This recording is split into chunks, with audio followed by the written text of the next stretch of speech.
Bonsoir à toutes et à tous. Merci de nous suivre pour cette rencontre littéraire. Nous avons le plaisir de recevoir Marie-Josiane Ticao. Bonsoir Marie-Josiane.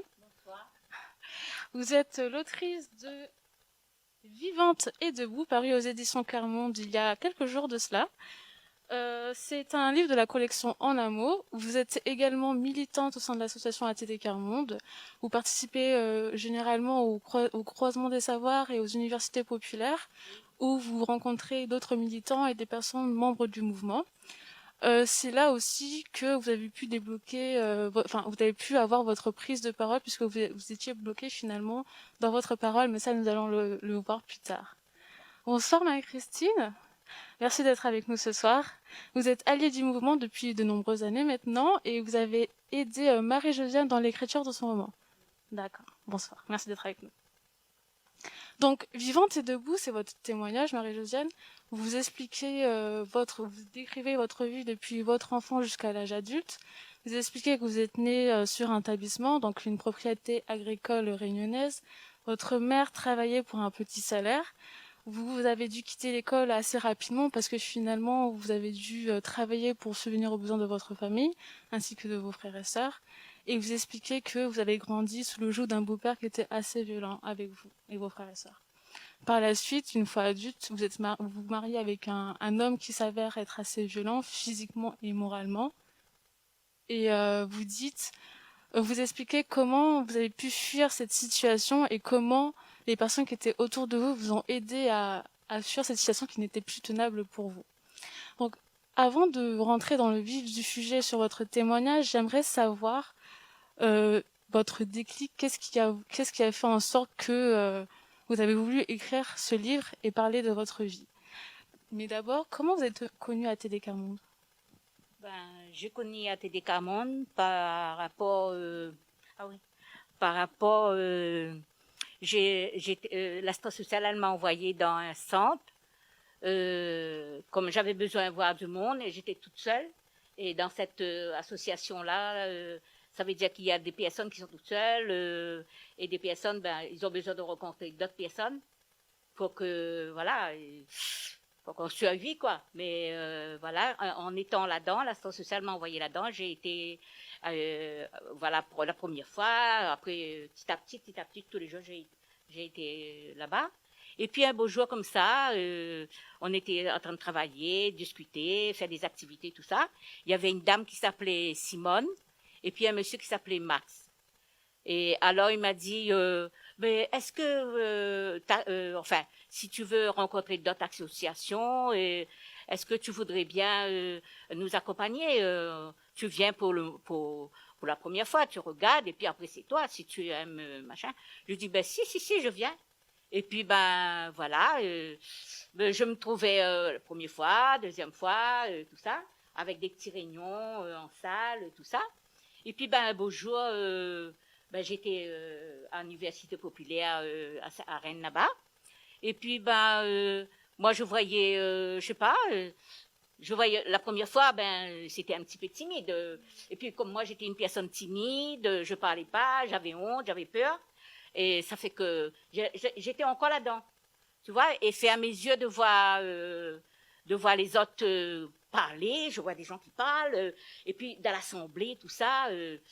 Je sais pas, et surtout quand il y a des gens quand ils posent des questions et les gens, quand ils montent sur un podium, tu vois, et déjà c'est un podium, c'est un peu stressé, et surtout moi, oh là là, c'était ça. Mais je dis, après faire mes effets majeurs, c'est pas tout de suite, au moins 4, 5 fois comme ça. Et puis un beau jour, il y avait Jean, Marie-Christine, et puis il y avait Gérard de Baudinier. Et puis il nous disait, quand on prépare notre petite réunion en salle ici dans notre village, à Laval, tout ça, il dit, voilà, il nous demande, hein, il n'oblige pas. Est-ce que vous voulez parler de votre... parce qu'on travaille sur une question, c'est un thème alors. Et voilà, il y a beaucoup de thèmes. Il y a beaucoup de thèmes qui m'a touchée. Mais après, j'étais pas encore prêt pour parler de tout ça, quoi. Tu vois?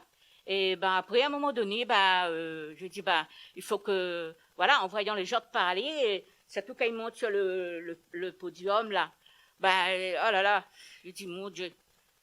Tu vois, après, de temps en temps, comme ça, je regardais mon thème, et puis voilà, on décide avec. Eux, ils décident pour voir qu'est-ce que tu veux dire, est-ce que tu veux parler, tout ça. Ben, une, deux questions comme ça, mais si tu es encore un petit peu machin, tu vois. Mais après, voilà, de temps en temps, ben, je parlais. Même quand on fait notre petite réunion comme ça, 4-5 dans une petite salle, on prépare le thème là, ben, je parle, puis bah, tu vois, ça est venu. Tu vois. Et comme moi, j'étais une personne, voilà, dans cette association-là, je trouvais ma place. Dans les autres aussi, je trouvais. Mais bon, celui-là, je sais pas, ça m'a frappé. Et c'est ça qui m'a donné la force, le courage. Et puis, il y avait des gens qui étaient là pour nous écouter, ils nous donnaient le temps de parler. Il n'y a personne qui nous oblige, il n'y a personne qui nous, tu vois. Et surtout, mon situation, ben, voilà, moi, ben, je dis, ben non. Et tout le temps, j'avais un jour, enfin, avant, hein, dans ma famille, tout ça, qu'on était invités comme ça, après avoir quitté mon mari, hein, après avoir divorcé, tout ça. Et ben, aujourd'hui, je dis avec les enfants, ben, des fois, de toute façon, quand il fait des fêtes, une fête, la famille invite, tout ça, tu vois. Et puis un jour, les enfants, des fois, ils disent, mes enfants, alors, ma fille ou mon garçon, ils disent, vous, arrêtez tranquille, hein, parce que, nous on n'était pas comme ça, hein, parce que nous, notre maman, il nous montrait comment vivre, faut pas faire ça, faut pas faire ça. Alors, mes enfants, ils disent, maman, explique un peu les petits enfants comment, toi, tu nous as éduqués. Eh ben, moi, je raconte. Mais tu sais, les enfants, il y a si, ils écoutent. Tu vois, il y a si, ils écoutent qu'est-ce que je dis. Et puis, ben, un beau jour, et après, je dis avec les petits enfants, ils restaient là, hein, franchement, ils t'écoutaient, hein, les yeux, personne n'y bougeait. Et puis, ben, après, un beau jour, après, ben, à force, il y avait des petits enfants qui grandisaient. Et puis après, j'ai raconté un petit peu ma vie, quoi, pas mon enfance, hein, et ma vie de couple, là. Et puis après, j'ai commencé parce que ça a commencé j'ai commencé à parler là-dessus sur ma vie de couple avant. Et pas tout, hein, pas tout, il dépend des histoires, dedans, faut dire, il faut pas dire. Et alors, ben, voilà. Après, j'ai raconté un petit peu mon passé. Je dis, nous, on était comme ça, on n'a pas eu à manger comme vous. Aujourd'hui, vous êtes heureux, tout ça. Maman fait tout pour vous, tu vois. Mais ben, moi, j'étais pas ça. J'avais pas de l'argent, j'avais pas rien pour mes enfants, hein. Et ben, nous, on a vécu comme ça. Mes enfants, tout tu peux dire comment ils ont vécu aujourd'hui. Et ben voilà. Et, ben, moi, je dis comme ça aujourd'hui, il faut que je parle. Et surtout quand j'entends, quand j'y vais à l'université populaire, j'entends, il y a encore des femmes qui parlent comme ça, ben non. Je dis, moi, Josiane, il faut que je raconte ma vie. Commence par mon enfance, et puis après, ma vie de couple. Justement, quel a été ton déclic pour écrire ton témoignage et comment s'est construit finalement ton témoignage avec l'aide de Marie-Christine? Ben, mon témoignage, ben, je dis, d'abord par monsieur, parce que dans la télécommande, il y a plein de gens qui font des petits livres, qui font des petits trucs. Mais moi, ça qui m'a touché, c'est Gérard de Boudigny. Il a fait un petit livre, et ben, nous, on a lu son petit livre, il a lu pour nous d'abord, et puis moi, après, j'ai acheté le livre, je lis. Ben, je dis, ben, écoute, ben, moi aussi, parce que tout le temps, mes petits-enfants, ils disent, ah, mamie, ben, un jour, je vais te enregistrer, je vais te enregistrer. Ah, je dis, chérie, mais ça, il faut prendre du temps, tout ça. Je dis, attends. Mais voilà, à force de parler ça, et j'ai parlé ça à Marie-Christine, eh ben, elle m'a dit, ah bon, comme ça, mais après, elle m'a dit, ben, on va voir, on va travailler ça. Après un autre jour, après un autre mois, comme ça, elle m'a dit, tu veux vraiment, alors qu'est-ce que tu décides de tout ça? Je dis, oui, moi, je décide là. Là, je décide. Il faut que parce que j'ai trop là, j'ai un gros là, comme un gros bobo là. Ce gros bobo là, ça me parce que à chaque fois que tu vois d'autres gens qui parlent comme toi, ben, je dis, ben, c'est pas rien que moi qui est comme ça. Il y a d'autres gens encore plus graves que ça. Ben, donc, non. Il faut que je parle, il faut que je dise ça. Ben voilà, c'est comme ça. Ben, on a commencé, elle a parlé comme ça. J'ai parlé avec elle un petit peu comme ça, mais sans commencer. Hein. On a pris une bonne décision et on a bien réfléchi, tout ça. Et c'est après, voilà, on a commencé à parler un petit peu, comme ça. Ben, oui, en fait, Marie-Josiane me racontait, hein, elle a commencé son histoire, c'était très clair dans sa tête, elle savait ce qu'elle voulait dire. Hein. Et à un moment donné, je l'arrêtais parce que d'abord, il fallait que je comprenne bien tout ce qu'elle pouvait dire. Donc je lui reposais des questions pour avoir des précisions. Et puis j'écrivais quelques phrases, je lui relisais ces phrases, et puis elle corrigeait si c'était pas tout à fait exact, ou elle me disait ah non, ce mot-là, c'est pas tout à fait ce mot-là qu'il faut dire, il faut qu'on trouve un autre mot, et on cherchait ensemble le mot qui convenait le mieux. Et c'est comme ça, au fur et à mesure, que le témoignage a pu s'écrire. Ça a pris 9 mois, à raison d'une fois par semaine à peu près. Et d'une fois sur l'autre, on relisait, on a relu plusieurs fois. Ça a été un travail de longue haleine. Justement, tu dis dans ton témoignage, je cite, si on ne parle pas, personne ne le fera. Qu'est-ce que tu veux dire quand tu dis ça, justement? Moi, je dis, parce que tout le temps on parle, tout le temps tu entends les gens, ils parlent, et parce qu'on parle, mais il y a personne qui nous écoute. Enfin, par exemple, quand tu portes une plainte, tu entends les gens, comment les gens ils portent de plainte, quand il arrive un dispute, un simple rien du tout, même pour frapper, tout ça. Moi, je dis comme ça, il faut suivre la personne, il faut écouter la personne, et puis il faut suivre, pas quand la personne porte plainte, et tu dis, ah oui, madame, oh, c'est pas grave, hein? C'est pas comme ça qu'il faut dire. Et puis, il écrit simplement, tu crois qu'il prend ton plainte vraiment, mais il prend pas. Et puis, il te suit pas, il te surveille pas. Tu vois? C'est comme ça. C'est ça, je veux plus. Je veux plus entendre ça. Parce que moi, franchement, je suis fatiguée de ça. Quand j'entends tout ça et quand je vois, des fois, j'allume la télé, des fois, je vois un petit reportage. Comme par hasard, je tombe chez des trucs pareils. Ben non, je suis pas contente. Non, je dis, il faut arrêter avec ça. Et puis, moi, si je fais ce livre-là, je veux plus. On écrit quand quelqu'un porte, il écrit, ah oui, oui, j'ai vécu ça, tant, ça, je sais pas quoi. Mais moi, je veux pas. Moi, je vais écrire. Et puis, je veux les autres. Ils voient mon livre. C'est vrai, c'est pas tout le monde qui va regarder mon livre, c'est pas tout le monde qui va acheter.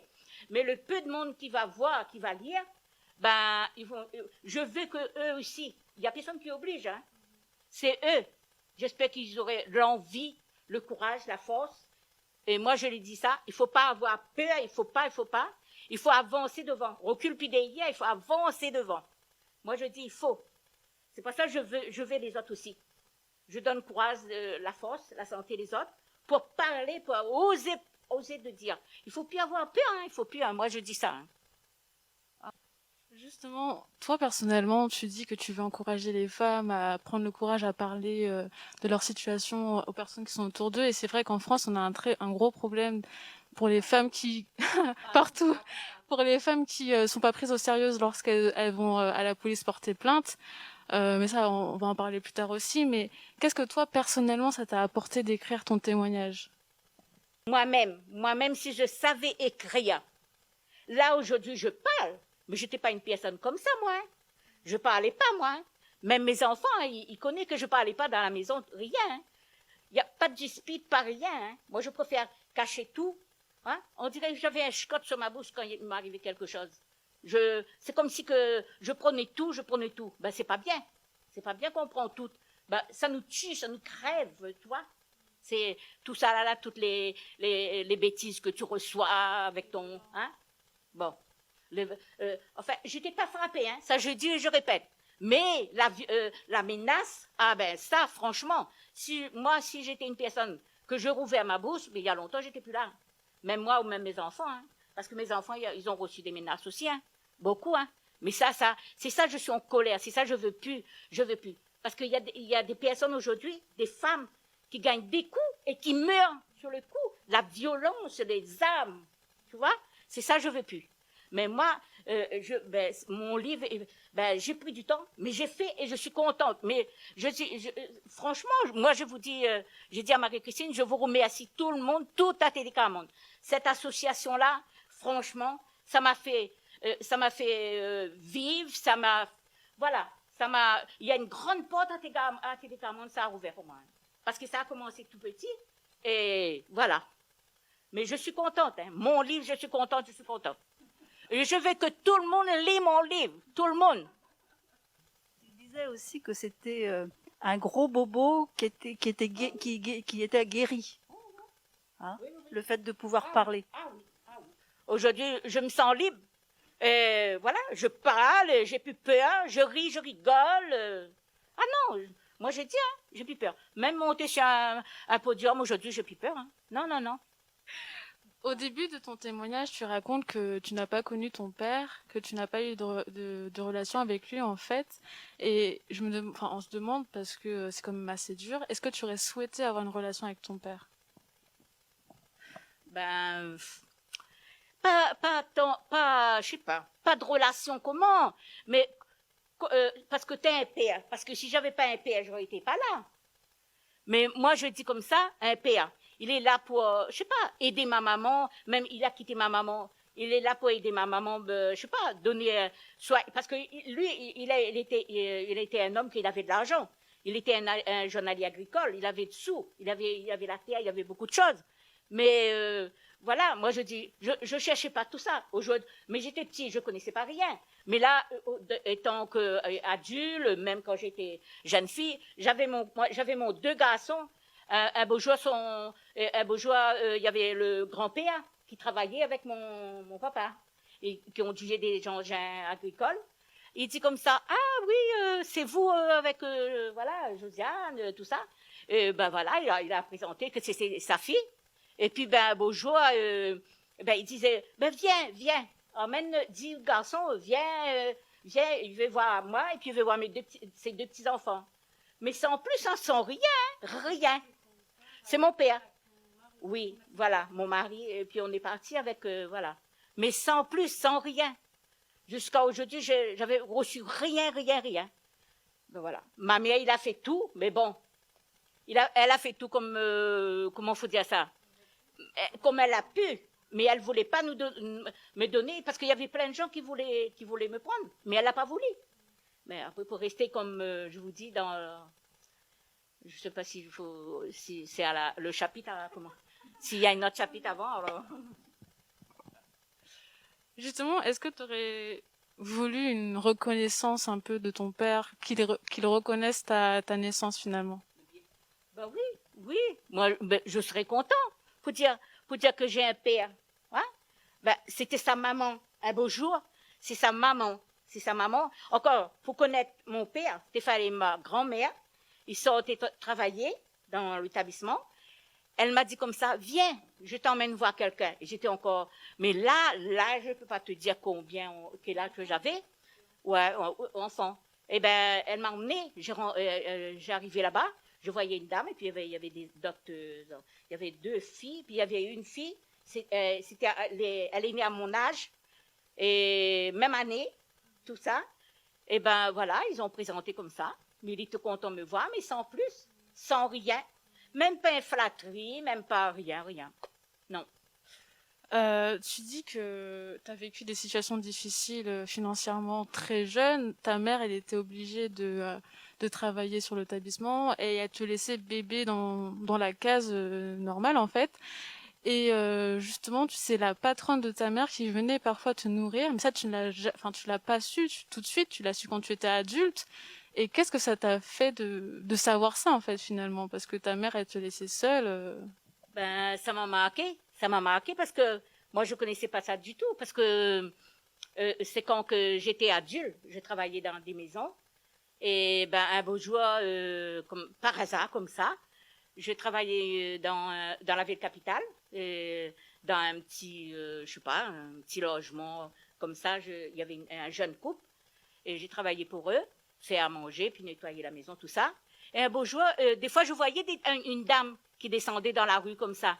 Mais tout le temps, je voyais cette dame-là, elle me regardait, mais sans machin. Mais moi, je passe, je dis bonjour madame, et bon, il dit bonjour, mais sans plus. Et puis, ben, je voyais tout le temps, mais elle a eu un regard, c'est comme si, tu vois, elle voulait, ouais. Et puis, ben, un jour, ben, elle me dit comme ça, bonjour, elle dit, je veux te parler, est-ce que où j'habitais, d'où je viens, tout ça, un truc comme ça. Et puis, ben, bonjour, je dis, ben oui, j'habitais Sainte-Suzanne, Bacatel, comme ça. Et puis après, je suis natif de Sainte-Suzanne Bacatel. Mais je suis ma maman, et moi j'ai été née à Saint-André. Et puis ben voilà, c'est comme ça. Après elle m'a dit, ah bon, elle dit, ben votre visage me dit quelque chose, tu vois. Et puis après, ben c'est de là, pas aujourd'hui. Après elle a repris tous les jours comme ça, parce qu'elle partait chercher son pain tous les matins. Et moi aussi je partais chercher du pain pour la dame tous les matins. Et c'est comme ça elle m'a abordée. Et puis elle m'a dit, voilà, elle m'a raconté ça. Et je dis, ah oui, oui, comme ça, mais sans plus. Sans plus. Ben, ça m'a touchée. Ça m'a touchée. Elle m'a expliqué, moi, si tu étais avec moi aujourd'hui, tu n'étais pas comme ça, tout ça. Voilà, j'étais heureuse, j'étais ça. Après, c'est là, elle m'a raconté mon petit vécu, mon vécu. Eh ben, qu'elle m'a raconté ça, ça m'a touchée, ça m'a fait mal. Ça m'a fait mal. Mais bon. Tu étais l'aîné de tes, enfin, tu es l'aîné de tes frères et sœurs, et oui, il y en a une avant toi, mais elle est décédée et tu l'as pas connue. Donc du coup, tu es la deuxième, mais du coup, des vivants, tu es la première, et tu as dû quitter l'école assez jeune pour subvenir aux besoins de tes frères et sœurs. Comment toi tu l'as vécu? Ben, dans ce temps-là, qu'est-ce que je peux dire? Je suis obligée de rester là parce que ma maman, elle va travailler dans les avant elle travaillait dans les maisons, mais après comme elle a retrouvé un autre copain, et ben moi j'avais 2 petits frères et puis avec ma soeur elle fait 4. Et ben comme il y avait le copain le papa de mes 2 frères, et ben ça c'était franchement. Ça, c'était un paix pour nous. Ça, c'était un paix, ça nous aimait, ça nous... Justement, par lui, on est parti, on a débuté à l'école. Mais c'est après, quand... Je sais pas qu'est-ce qui est arrivé, mais bon... enfin, sa maman, il dit ça, mais bon, ben, qu'est-ce que... Eh bien, un beau jour, il a marié avec ma maman. Il nous a reconnus, moi et ma sœur, Marie-Claire, puisqu'il avait 2 garçons avec ma maman. Eh bien, il voulait marier, il a marié avec ma maman, à la mairie. Et le lendemain, c'était à l'église. Mais comme par hasard, le lendemain matin, il était mort. Ma maman nous a appelés, nous a dit de venir revoir. Nous, on a regardé, on a parlé avec lui, tellement on l'aimait, il nous aimait bien. Ben voilà. J'ai dit, ben non, il dort, il est mort. Ben ma maman, il nous a dit, ben il est mort. Voilà. Et c'est comme ça. Ben après, ben ma maman, elle travaillait dans la maison, parce que c'était un monsieur qui était chauffeur du patron. Et ben, c'est de là qu'elle a trouvé ce monsieur-là. Mais moi, je dis franchement, c'était bien, bien, bien. Mais là, ben voilà. Et puis, ben, un beau jour, lui, il est décédé. Et après décédé, ma maman, elle a quitté son travail. Par rapport, elle a retrouvé notre copain. Et c'est de là. Ben moi, j'étais obligée de rester là pour soigner mes petits frères, tout ça. Je savais faire à manger, hein, pas beaucoup. Mais elle m'expliquait comment faire. Et justement, un jour, avant qu'elle a repris l'autre copain, bonjour, elle me dit ça, bon, il y a une poule, il y a la poule qui doit pondre, parce que c'est ça, on prend les œufs pour manger. Une poule, hein, pour avoir les œufs tous les jours. Et bonjour, alors, elle me dit comme ça, quand la poule elle va rentrer dans la cuisine elle va faire du bruit, il faut que tu prends le panier pour mettre sur elle pour qu'elle puisse pondre. Ben, ma fille, j'ai cherché. J'ai pas trouvé le panier, j'ai pas trouvé. Je dis, mon Dieu, comment faire? Il faut que je mette ça parce que je suis sûre qu'elle va arriver, elle va me frapper ou machin. Ah oui, ça, parce que moi je connais ma mère, hein, je connais. Eh ben, j'ai cherché partout, j'ai pas trouvé. Ah, ma fille. Mais dans ce temps-là, comme on dit, on était bêtes, Si elle aussi, peut-être, elle avait plus ça dans sa tête. Et alors là, mais moi j'ai attrapé la bassine, là, j'ai mis sur la poule. Eh ben, elle a arrêté là. Et quand elle est arrivée, elle a dit, eh ben, la poule, elle a pondu. Elle me dit ça comme ça, parce qu'il faut prendre les œufs pour casser. Et puis on met un peu de farine dedans, ça fait beaucoup pour nous 4. Et alors, ben je dis non. Ah là là, elle est partie voir. La poule est morte. Bon, donc, je peux pas dire. Ah, j'ai ma dose le jour-là, j'ai ma dose. Ah oui. Elle dit, viens, Josiane, viens voir voir. Je viens, elle m'a chipé là, et puis c'est de là qu'elle m'a frappé, elle m'a tapé. Elle a tapé un bois, elle a tapé, elle m'a tapé. Et puis après, elle m'a, dans les yeux comme ça, j'ai eu un coup de bas. Le sang est coulé, tout ça.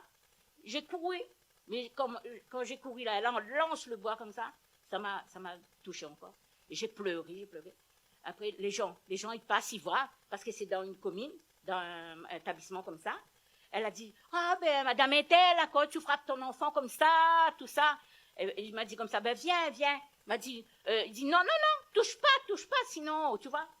Eh ben, j'ai rentré, elle a fouillé des trous, elle a mis le sel, le grain, un grain chez nous, on dit filao. Elle a pris ce grain-là, elle l'a mis là-dedans, elle m'a mis à genoux là, et puis elle m'a dit, prends deux machins dans ma main, là, le sel dans ma main, là, et puis elle a mis un gros galet sur ma tête et je restais là. Elle ne voulait pas personne qui vienne m'enlever là. Justement, tu dis que après ta mère, elle a rencontré un autre homme, elle s'est mariée avec lui, et elle a eu d'autres enfants avec lui. Et du coup, cet homme, il vous a, enfin, pour les 4 premiers, il vous a jamais vraiment aimé. Et il était assez violent avec vous et avec ta mère. Comment, enfin, quelles étaient les violences que tu subissais de lui en fait? Ben moi-même, c'est pas moi comme j'étais la plus grande.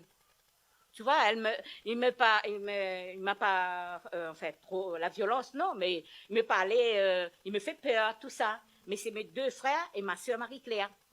Parce que moi, j'étais la plus grande, c'est moi qui soignais mes petits frères, mes petites sœurs, tout ça. Et ma maman, de temps en temps, tout le temps, est partie à la maternité. Et c'est comme ça. Quand ma maman n'était pas là, c'est comme ça, on subissait la violence et tout ça. Et puis, ben, voilà. Et ben, des fois, il prend sur mes 2 frères, mais moi, je suis la grande sœur, ben, j'essaye de faire tout pour éviter, mais quand même, ça, c'était pas ça. Tu vois? Et puis, ben, des fois, la journée, c'était rien, mais c'est le soir. Notre calvaire, c'était le soir. Le soir, ben, quand pour aller dormir, tout ça, je vais dormir, mais après, ben, c'était un homme qui machin, quoi. Comme moi, j'étais la plus grande, et il me disait, toi, tu remplaces ta maman. Maman n'est pas là, tu remplaces ta maman. Et puis, il nous touchait, tout ça. Mais c'est ça, j'avais peur, et puis, ben, je dormais dans le lit avec mon petit frère, mon petit soeur, tout ça. Et ben, voilà, et ben, des fois, ben, je sais pas. Mais une fois, il a pris sur ma soeur Marie-Claire. Enfin, ça, on avait déménagé, on avait habité d'autres, parce qu'il déménageait souvent aussi, lui. Et des fois, il était pas, souvent, il prenait son machin, il repartait de son ville natale. Et il revenait quand ma maman gagne la location. Ma mère a rencontré un autre homme, et je suis née. Je suis née dehors, sur le bord d'un chemin, parce qu'elle était partie seule à pied à la maternité et qu'elle n'a pas eu le temps d'arriver. Mon père habitait avec une autre femme. J'ai une demi-sœur, née la même année que moi. Un jour, j'avais 6 ou 7 ans, ma grand-mère, en l'absence de ma mère, m'a emmenée faire une visite chez mon père, m'a-t-elle dit. J'ai été bien reçue par lui et sa femme. J'ai fait en même temps la connaissance de ma grand-mère paternelle. J'ai revu mon père de temps en temps, mais il ne s'est jamais occupé de moi. Il ne m'a rien donné, même pas un centime. Je l'ai revu une dernière fois lorsque j'étais adulte, parce que mon beau-père travaillait avec lui. Plus tard, un de mes gendres m'a proposé de m'accompagner pour aller lui parler, mais je n'ai pas voulu. Il est mort en 2008, je l'ai appris au téléphone. Il avait voulu me parler avant de mourir, mais j'avais refusé de revenir. Je vivais déjà en métropole. Il ne m'a pas aimée, il ne m'a même pas reconnue comme sa fille. Alors, nous avons une question des internautes. Pour Marie-Josiane, qu'est-ce qu'on peut faire pour encourager d'autres personnes à suivre ton chemin et à prendre la parole? Ben, il faut qu'il y ait mon livre. Il faut d'abord qu'il y ait mon livre. Parce que, non, mais je peux parler aussi, je peux parler avec eux. Je peux rencontrer les personnes. Comme je dis, ça va, je ne vais pas rester là, même si je fais le livre. Je vais aller dans d'autres bibliothèques, enfin, les bibliothèques qui m'invitent. Je vais aller, et puis dans l'association aussi, je vais aller. Moi, je suis pressée d'arriver à. Ben, je croise les doigts pour que la vie redevienne comme avant. Moi, je suis pressée d'aller à Rennes, Université populaire là-bas. Moi, je parle à tout le monde, et je dis, il ne faut pas avoir peur. Il faut aller lire mon livre, et puis vous allez parler comme moi après. Vous aurez plus honte, et puis il ne faut plus avoir peur. Ce que tu disais tout le temps, c'est que pour parler, il faut aussi quelqu'un qui écoute. Hein? Et tu disais aussi une chose importante, je crois, c'est qu'il faut aussi donner le temps. Hein, qu'on ne se confie pas comme ça forcément du jour au lendemain. Non, non. Il faut prendre le temps, il faut prendre le temps pour réfléchir, et puis il faut vous nous écouter. D'abord, il faut qu'on parle avec vous d'abord pour voir qu'est-ce qu'on dit, c'est bien ou si c'est pas bien. Et si on a peur, ben, vous êtes là pour nous dire, ben, c'est à vous de décider. C'est, je sais pas, il faut laisser votre père ou je sais pas quoi. Mais moi, il y a personne qui m'a machin. Hein, c'est moi qui. Ah oui, c'est moi qui ai pris la parole. Est-ce que tu t'es déjà demandé pourquoi ta mère, elle ne prenait jamais ta défense ou celle de tes frères et sœurs lorsque ton beau-père il t'agressait ou est-ce qu'il agressait, agressait, il frappait tes frères? Ben, ma mère, ben, je sais pas. Moi, je veux dire comment. Ben, c'est vrai, c'est ça qui me machin encore, ça, parce que il y a des gens aussi, j'entends et je vois aussi dans la télé quand il y a des trucs comme ça, il y a des émissions qui passent sur les femmes. Mais moi là, moi ma mère, c'est aujourd'hui que je dis ça, hein, mais avant je connaissais pas comment qu'elle était, comment machin. Mais moi je dis une maman, elle aurait pu nous défendre, je sais pas. Elle avait peur et déjà elle nous dit comme ça, il arrive, allez. Allez, vous avez fini de manger. Et prenez la petite marmite de riz, tiens, 2 cuillères de riz pour qu'on puisse manger.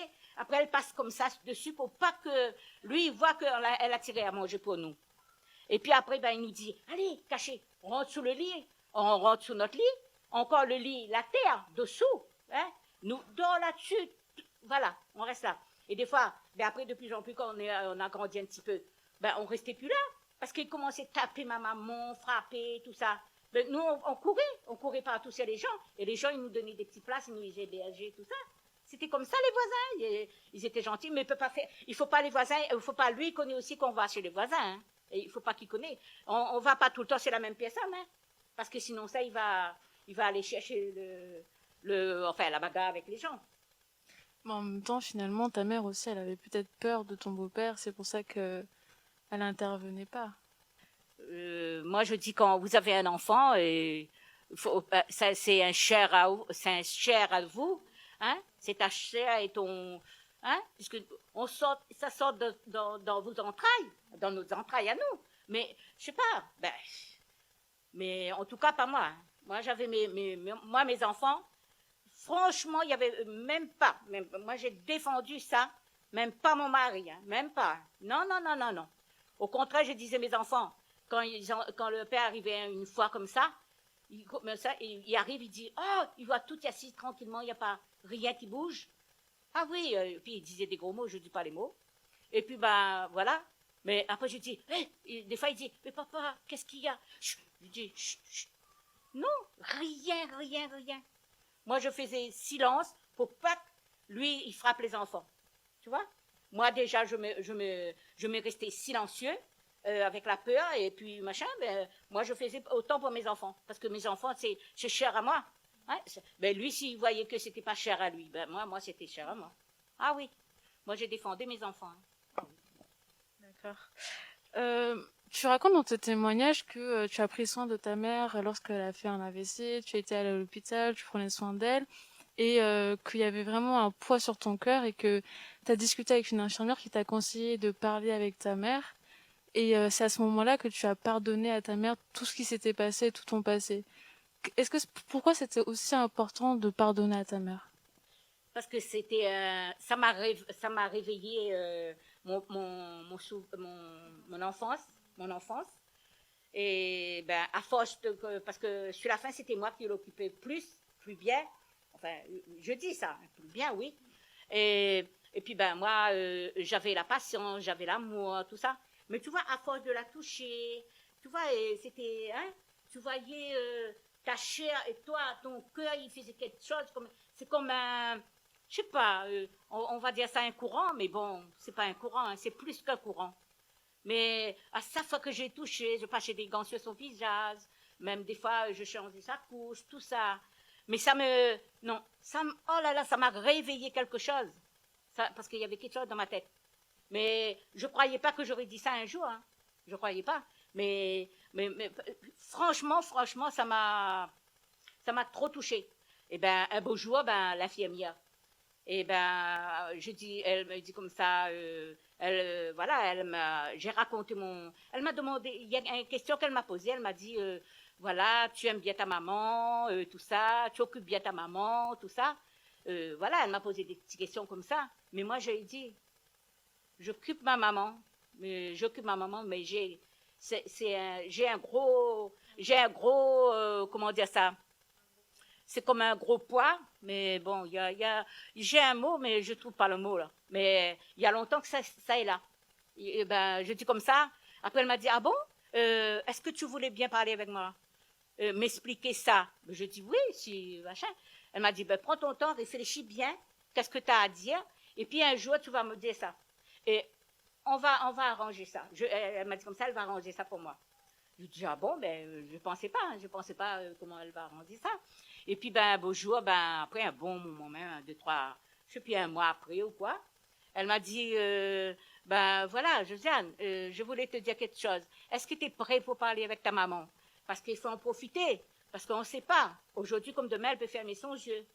Et il dit, si tu as quelque chose à lui dire, il faut dire tout de suite.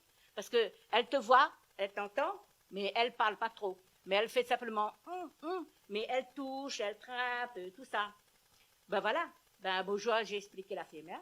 Et puis après, 2 jours après ou 3 jours après, elle est revenue, elle a dit, aujourd'hui, elle est prête. Est-ce que je suis prête? Je dis, oui, je suis prête. Et puis, ben, de là, on est rentré dans la chambre.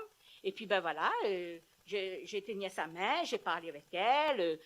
J'ai comme si que j'ai préparé alors, parce que je voulais pas qu'il y arrive quelque chose tout d'un coup, comme ça, tu vois. J'ai parlé avec elle. J'ai dit à maman, voilà, est-ce que tu souviens mon enfance, tout ça? Elle faisait et puis elle tenait ma main comme ça, fort comme ça, tout ça. Et puis elle avait l'autre main, elle passait, tout ça comme ça. Et puis après j'ai dit, mais c'était dur à dire aussi. Mais j'ai dit, maman, tu te rappelles, quand j'étais dans une petite parc, comme un parc de petits cochons, j'étais là, j'avais rien qu'un un petit culotte. Et puis je dis comme ça, voilà, grâce à Madame le maire, ta patronne, elle venait de temps en temps en cachette pour pas que tu vois, parce que tu n'étais pas contente qu'elle me prenne soin de moi. Et puis ben, elle me donnait un petit peu de l'eau à boire. Et des fois, je dormais dans mon caca, mes pipis, tout à terre. Même si j'ai mangé aussi, bien sûr. Hein. Et puis ben, voilà. Ben oui, elle m'a fait comme ça, et puis elle m'a caressé, et puis voilà. Et puis l'infirmière, elle était contente. Et on voyait, hein, elle avait des larmes qui coulaient. Ouais. J'en ai voulu à ma mère pendant longtemps. Nous avions déjà tous quitté la maison, sauf Yvette, ma sœur handicapée, lorsque ma mère a eu un accident vasculaire cérébral. Son état de santé s'est dégradé. Un jour, l'infirmière l'a préparée pour que je puisse lui raconter mon enfance et mes souffrances, et lui demander si tout était vrai. Elle me répondait par oui ou par non avec sa tête. Elle me caressait les mains. Elle avait des larmes. J'ai eu le sentiment profond qu'elle me demandait pardon. Cela m'a aidé à vivre. Le pardon est important, et même si ce n'est pas une gomme qui permet de tout effacer, il m'a permis de me sentir reconnue et aimée, de ne plus avoir toujours un poids dans la tête et dans le cœur. Aujourd'hui, je suis soulagée. Je ne sais pas comment j'aurais vécu si je n'avais pas pu exprimer tout cela avec elle avant qu'elle ne meure. J'ai une grande reconnaissance pour l'infirmière. Tu peux nous raconter comment était ta vie de femme lorsque tu étais adulte et mariée avec ton ex-mari? Ben, ma vie de femme avant, mon premier, mon deuxième, mon troisième, mon quatrième. Comment? Enfant? C'était bien. C'était bien. Même mon mari, il n'entendait pas avec son patron parce qu'il conduisait des tracteurs, il travaillait dans l'établissement. Même, ben, il changeait. Voilà, on sortait dans une ville, on partait dans une autre ville, voilà. Chez nous, on dit établissement. On sortait d'un établissement, on va dans l'autre établissement. Ben, comme ça. Mais après, jusqu'à temps, j'avais mes 5 enfants. Ma fille, c'était le 5e. Et ben c'est comme ça. Un jour, ma belle-mère, il dit avec mon beau-père, il dit comme ça, il y a à Saint-André, la Cressonnière, il y a des plantations, c'est une location de vente. Comme nous, on habitait dans l'établissement, c'était des petits cabanons, quoi. Et des petits chambres comme ça, il y a plein des gens qui habitent à côté comme ça. Et ben, comme on avait 5 enfants, il dit oui, avec 5 enfants, on peut avoir une location de vente. Et comme mon mari, lui, travaillait, il n'y avait pas beaucoup d'argent, hein, et à chaque fois, s'il était travaillé encore dans un établissement, il restait longtemps, je veux dire, il aurait d'argent, mais il n'y avait pas. Hein. Quand il arrive le mois, il n'y a pas beaucoup. Et puis dans ce temps-là, il ne payait pas le mois, hein, et c'était tous les semaines, tous les samedis. Il n'y avait pas beaucoup de sous. Ben, comme moi, j'avais 5 enfants, je gagnais les allocations familiales. Et puis, ben, voilà, ma belle-mère, mon beau-père, tout ça, et presque toute sa famille, presque tout le monde a couru sur cette plantation, sur cette carrière-là, pour acheter, ça qui avait l'argent. Ils ont acheté des maisons en dur, et ça qui avait là, il n'y avait pas assez d'argent, une petite maison tôle bois. Et nous, c'était en tôle en bois. Et puis après, dedans, ben, c'était tout en béton. Mais après, c'est à nous de continuer. Et puis, ben, voilà, c'est comme ça. Ah ben tout ça, ça a bien roulé, ça a bien... Ah ben voilà, 5, 6, quand il est arrivé le 7e enfant, oh là là, c'était plus bon. C'était la galère, c'était le désordre, c'était la dispute, c'était tout. Et puis ben, bon ben voilà, c'était comme ça a commencé. Ben moi, au début, je ne comprenais pas, je dis mais qu'est-ce qu'il y a et tout ça. Surtout c'est une personne qui ne boit pas, qui ne fume pas. Et c'est une famille comme ça. Mais... je sais pas, je comprends pas, je peux pas vous dire, mais des fois, moi-même, j'avais des trucs parce que il avait sa sœur qui était malade, tout ça, il fallait c'est lui qui occupe, comme c'était lui le plus grand frère. Pourtant, il y avait d'autres frères, il y avait d'autres sœurs, mais c'était lui. Mais moi, je dis, t'as une famille, t'as des enfants, tout ça. Et comme j'avais mon garçon, il était encore petit, et moi, j'attendais une petite fille. Et c'est de là. Tout ça, ça a commencé. Je dis non, non, non. Ben, il a commencé, et voilà. Et puis après, et comme nous, enfin, il y a des gens, comment dire ça? Nous à La Réunion, mais peut-être il y a d'autres îles aussi comme ça. Hein. Nous à La Réunion, à chaque enfant, on fait une cérémonie. C'est une poule noire. On coupe ça pour que les enfants ils ont la santé, tout ça. Voilà. Eh ben, au début, ça marchait bien. Il y avait une cousine à lui. Mais, à un moment donné, il changeait de personne. Mais moi, je dis, ben non, je veux pas. Pourquoi changer de personne? Tout le temps, tu fais quelque chose comme ça, tu changes, c'est pas bien. Ah, il arrivait, il dit, ah oui, j'ai trouvé un tel, j'ai trouvé un monsieur, ou je sais pas, une dame. Je dis, non, non, non, mais c'est comme ça, tu vois. Et c'est comme ça, il a commencé, méchant, dispute, râler, pousser. Voilà, n'importe quoi ça, quand il arrive, il me dit, voilà. Mais moi, j'étais pas contente, tu vois, j'étais pas contente. Mais je dis, il faut que je... Non, je parle pas, même qu'il disait quelque chose. Jusqu'à temps après, des fois, voilà, je sais pas, il avait une famille, je sais pas, un neveu, je sais pas quoi. Ah, il y avait des trucs. Il faut pas croire, il dit, il faut pas croire. Mais moi, je croyais pas. Hein. Moi, je croyais pas, j'avais pas peur. Hein. Même machin. Il y avait tout, il voulait me faire toutes sortes de qualités, comment dire, des niches, des méchancetés, voilà. Ben, il y avait beaucoup de choses, hein, devant ma porte tous les jours quand je réveille, hein. Ben, tout ça. Oui, ben bon, ben moi, j'avais pas peur de tout ça, j'avais pas peur, je dis. Et il est arrivé, il me dit beaucoup de choses, hein. Ouais, telle chose va se passer, tout ça. Après, des fois, il me dit, jusqu'à dans mon pied, on avait un pied coco devant, il dit, tu sais, ça c'est pour moi, il voulait me ramener, machin quoi, en parlant avec moi. Il voulait que je réponde. Alors il me dit, il y a de l'argent là-dedans. Il arrive, il me dit, il y a de l'argent là-dedans. On est riche, Je dis, non, le jour-là, j'ai répondu. Je dis, non, il n'y a pas d'argent. Celui qui t'a dit ça, tu l'emmènes et toi, allez, c'est toi. Allez, vas-y, va chercher de l'argent là-dedans. C'est pas moi. Je dis, non, j'ai pas besoin d'argent, moi. Ben, là, ça a commencé méchamment, la violence. Il voulait me frapper, il m'arrachait avec son arme, tout ça. Il surveillait tous mes enfants quand il n'était pas là. Moi, j'étais toute seule, hein, toute seule. Ben, je répondais pas du tout. Du tout. Ben, ça a été comme ça. C'était comme ça, ma vie de couple. Après mon 7e enfant, mon 7e enfant, depuis mon 7e enfant, ça a gâté plus, ça a animé méchant, plus. Tout le temps, le mot qui sortait dans sa bouche tout le temps, il me disait, je vais te tuer. Tout le temps, c'était comme ça. Tu vois, c'est par rapport que je l'écoutais pas, et je faisais pas ce qu'il me dit, tout ça. Non, mais je voulais pas, c'était pas bien. Tu vois, c'était pas bien.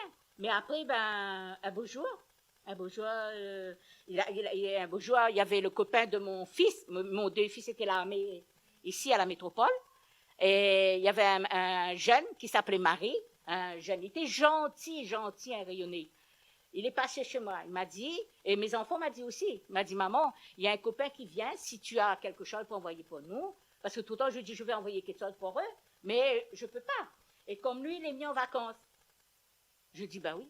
On est parti chercher des petits fruits qui s'appellent goyavier chez nous. On fait de la confiture. J'ai été, ça payait 5 francs, ou je ne rappelle plus trop bien, c'était en francs. On allait chercher ça dans un champ, et puis, oh là là, j'ai pris mon temps, j'ai fait ça avec amour pour envoyer ça pour mes enfants. Il y avait tant de bocals comme ça sur la table. Chez nous, j'avais un grand table. C'est pour les 9 et 10, 11. Moi, avec lui, ça fait ça. Quand on est toutes réunies sur la table, c'était machin. C'était comme ça sur ma table. J'étais toute seule le jour-là. Il est arrivé. Bon Dieu, il a râlé sa chemise comme ça. Il a dit, aujourd'hui, je suis bon pour toi. Je suis bon pour toi. Je ne dis rien. Mais le fait qu'il a enlevé sa chemise comme ça, je dis, moi-même de mon cœur, j'ai dit, Seigneur, je ne connais pas. Et il a fait le tour à la table, il avait ses bottes dans sa main, il a attrapé son sabre, il a fait le tour de la table. Il a dit, et moi j'ai fait le tour. Il a voulu me frapper, il n'a pas eu, il n'a pas réussi. Il a passé un main, il a jeté tout par terre, s'est cassé. Tout. J'ai laissé là, je n'ai pas fait rien. Après, c'était l'heure, mes enfants, ils arrivent à l'école. Mes cinq enfants, ils arrivent à l'école. Rien, tout était là. Moi, j'ai laissé là. Non, pourquoi je ramasse? Si je ramasse, je machin sa méchanceté. Je couvre sa méchanceté, je casse sa méchanceté. Hein? Au moins, mes enfants, ils voient. Mais quand ils me disaient, c'est quoi ça, maman? Comment ça? Qu'est-ce que ça? Je dis, c'est votre père. Je dis, chut. Sans plus. Voilà. Mais c'est comme ça. Jusqu'à temps après, ça a animé méchant. Mais mes enfants ne connaissaient pas ça. Hein. Non. Du tout. Je pense que quand tu parles de violence, il y a de la violence avec les personnes, mais c'est aussi la pauvreté qui est violence. Parce que tu as eu quand même des situations où quand tu n'as pas toujours à manger, à donner à tes enfants, quand toi-même tu n'as pas toujours mangé à ta faim quand tu étais petite, je pense que cette violence aussi, elle est très prégnante dans ton témoignage.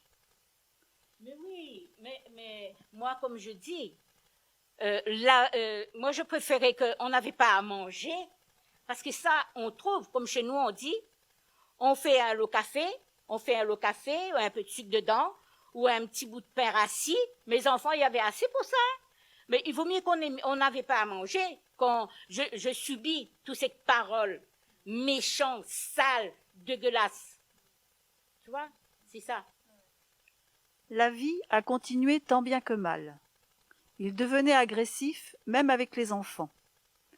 Ainsi, un jour où un ami de Thierry et Pascal, qui vivaient en métropole, est venu nous voir, nous sommes allés cueillir des goyaves avec lui pour faire de la confiture, afin qu'il en rapporte à mes fils. Nous avions payé 5 francs pour ramasser les fruits, et j'avais fait plusieurs pots de confiture qui refroidissaient sur la table. Mon mari est arrivé, comme d'habitude, il m'a menacé. J'ai fait le tour de la table pour échapper au coup. Il a pris la nappe et a tout renversé. Tous les pots se sont cassés. C'était le genre d'humiliation que je vivais régulièrement. Alors, on a une question de Jessica Manglou qui dit « Quelle est la prochaine étape pour toi après l'écriture de ton témoignage? Qu'est-ce que tu vas faire après ?» Ma nièce, je vais vous dire, mon prochain étape, là, il n'y a personne qui m'arrête. Je vais poursuivre mon chemin, La porte est grande ouverte, je continue et je fonce. Et j'aurai encore d'autres histoires à dire pour toutes les femmes qui subissent. Pour toutes les femmes qui n'osent pas parler. Et toutes les femmes, il faut qu'ils parlent, il faut qu'ils... même s'il n'y a pas mon livre, mais je veux moi je vais parler un jour, il faut que je vais trouver la force, le courage pour parler sans que, je sais pas, partout où j'y vais, partout, même dans les bibliothèques, partout je vais parler.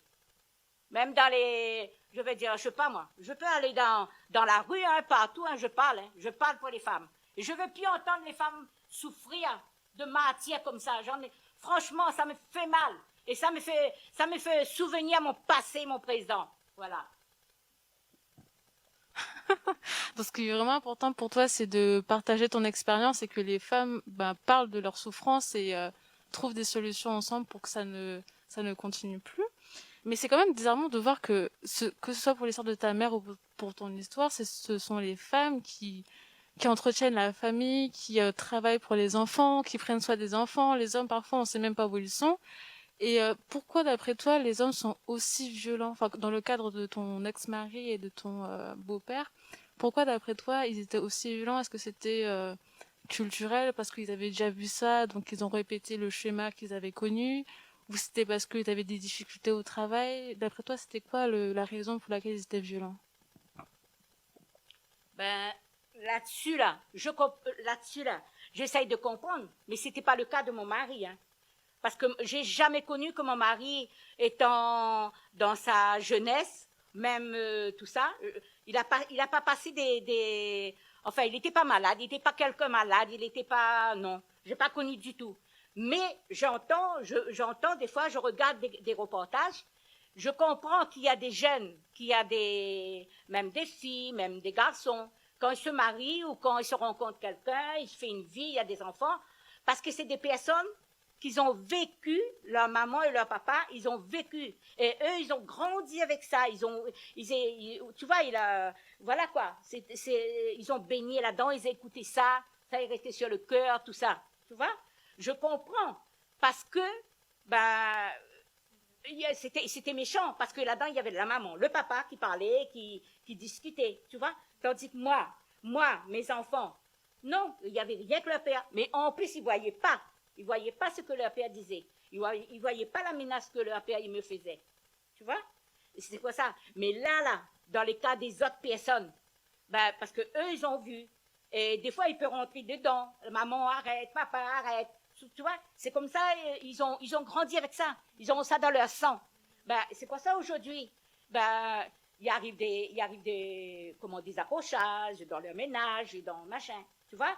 C'est comme ça. Moi, non. Moi, c'est pas ça, je comprends les personnes, je comprends des personnes, je dis, ils ont vécu dans la maladie, et ils ont été pas guéris, ou je sais pas quoi, ils n'étaient pas suivis par un docteur, ou quoi, tu vois, c'est ça, moi je comprends, mais il faut faire attention, il faut arrêter, nous on n'est pas quoi, on est une chair comme vous, on est une chair comme vous, mais nous, c'est la femme. Si c'était pas nous, vous n'étiez pas là, les hommes.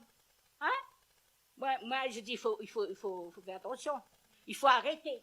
Arrêter de battre les femmes, arrêter de taper, et arrêter de faire couler le sang des femmes, et arrêter de tuer les femmes. Je pense aussi qu'il y avait des difficultés, que ce soit chez ton beau-père ou chez ton ex-mari, une difficulté au travail aussi. Avoir une régularité dans le travail, ce qui amenait des difficultés financières dans la maison parce qu'il n'y avait pas un travail régulier, donc pas d'argent. Et peut-être que ça attisait un peu la violence parce qu'ils n'étaient peut-être pas fiers d'eux non plus. Qu'est-ce que tu en penses de ça? Tu sais, l'argent, comme je dis, c'est vrai, j'avais pas d'argent, j'avais rien que mon allocation familiale. Parce que ma maison, il fallait que j'ai payé ma maison, il fallait payer la terre pendant 15 ans. Après, pendant 15 ans, il fallait repayer la maison. Moi, c'était mon allocation.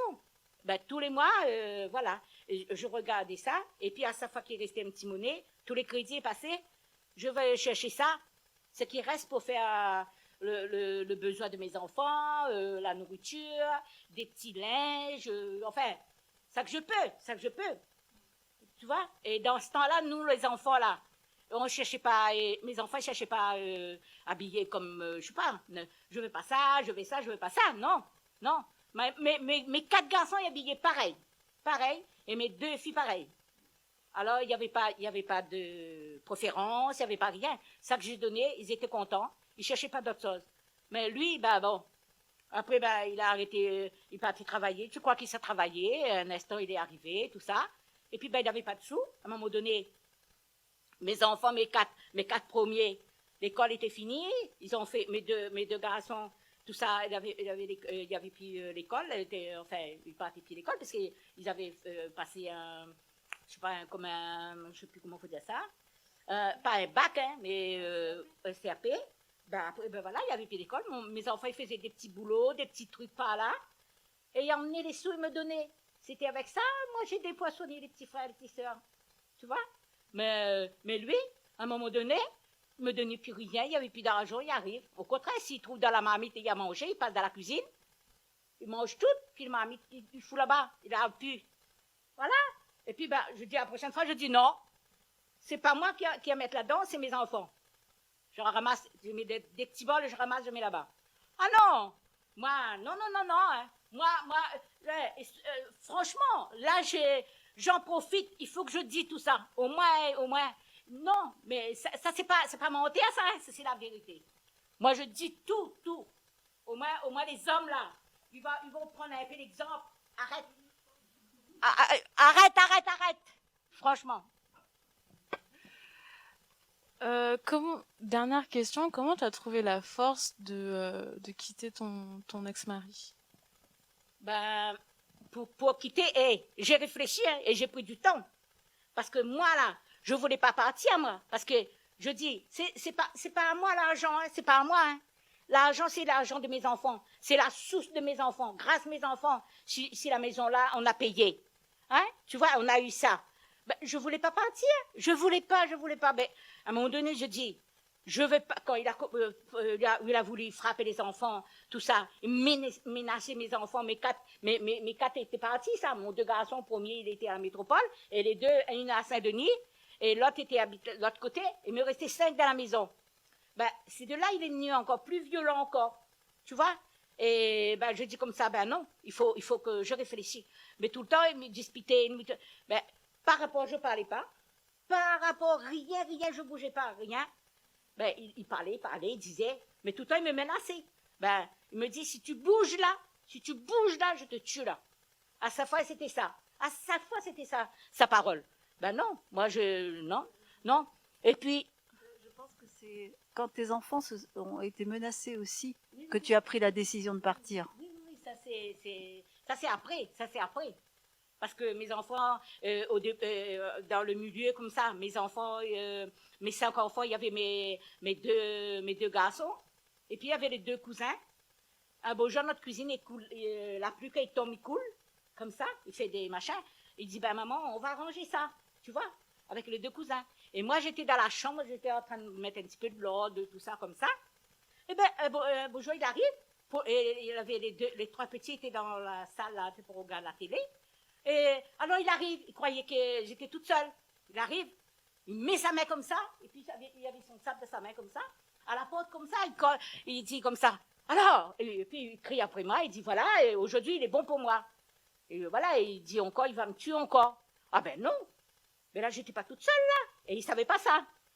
Et alors je dis, ah bon, je dis bah bon, si tu es bon pour moi, je dis si tu me tues pas aujourd'hui c'est moi. J'ai dit ça. Et ben, les enfants, ils ont entendu, tout de suite, partir. Et ils sont arrivés. Et j'avais un fils. Mon fils, il était petit comme ça, mince comme ça. Il s'appelait Fabrice. Et lui, là, il est venu, il a attrapé son père comme ça, derrière. Hein?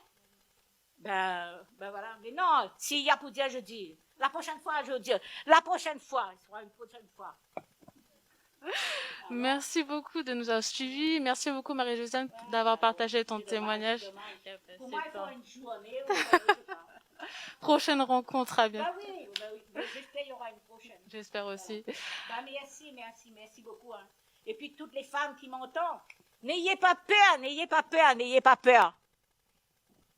Merci beaucoup Marie-Josène d'avoir été avec nous. Merci beaucoup Marie-Christine d'avoir été avec nous. Merci de nous avoir suivis. Vous pouvez retrouver le livre Vivante et debout de Marie-Josène Ticao sur le site des éditions, ainsi qu'en